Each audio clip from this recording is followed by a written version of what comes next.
Have you ever bought anything on credit and filled out an application form? When you fill out the application form, do they say, have you got a TV? Have you got an Mnet decoder? Have you got a washing machine? Not at all. They say to you, where do you work? How much do you earn? How long have you been there?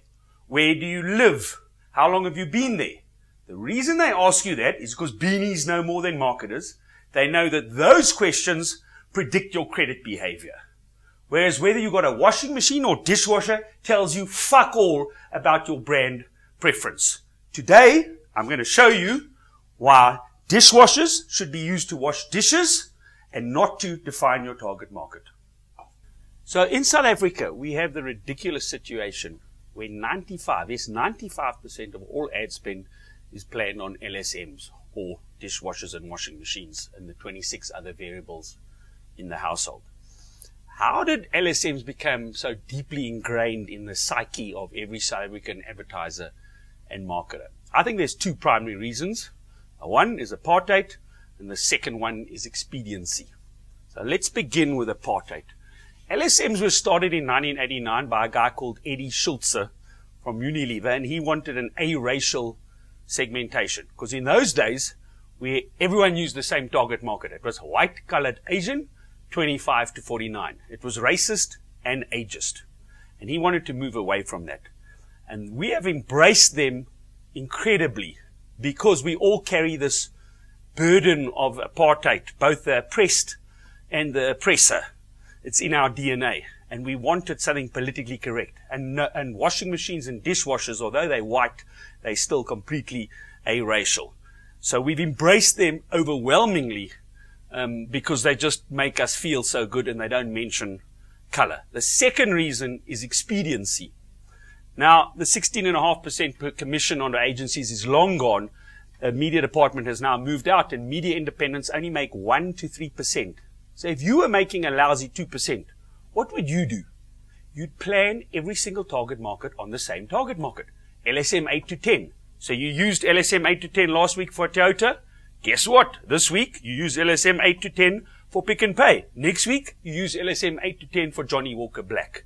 You keep the same target market, save costs, save money. You don't have to analyze new car buyers, new tire buyers, Captain Morgan drinkers. Much easier. We live in Africa. Only 9% of South Africans are white. 1 in 11. Over 80% are black. And I'm going to show you, if you use LSMs, you're completely and utterly under-reading the black market. In fact, you're being racist. Well, let's bring up this chart. Look at this chart on the screen now. Okay, that refers to households. And as you can see, there are 14 million households in South Africa.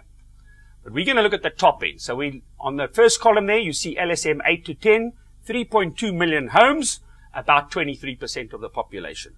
Now let's get as close as we can to LSMs in income, and that happens to be that last column, the green column, 12,000 Rand a month household income. Also 3.2 million, about 23% of the population. Okay, so you've got it. That's what we're looking at. Now, look at race. When you look at LSMs, it's half white, 47% white, and just over a third black, 37%.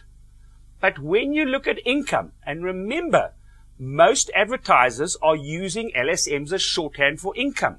You're interested that people have the disposable income to buy your product.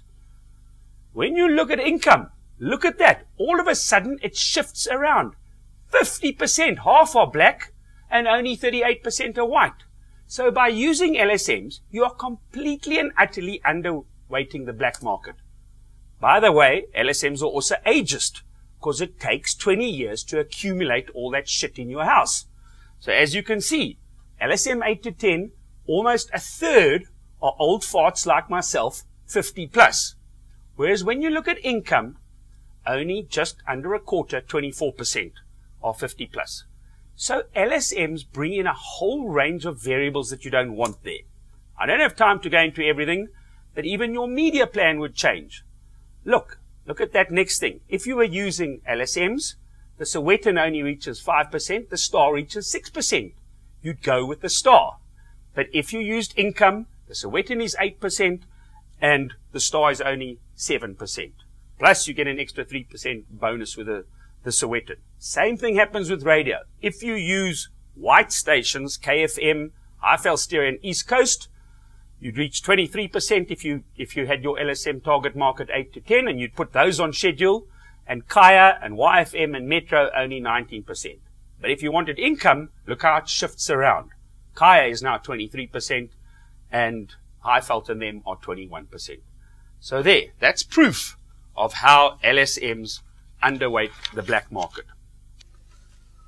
Sure, my brain's cooked, just like everyone else in the industry. So in a strange twist of fate, by using microwaves and dishwashers in attempting to be aracial, we've actually reintroduced apartheid, and we completely racist and undervalue the black market by using LSMs. So not only that, but you're doing a disservice to your own and your customers' brands by using microwaves to define the target market. In the next episode, I'm going to show you that if you use product or brand defined target markets, you'll get a 20 to 30% better return on investment than using demographic or LSM target market definitions.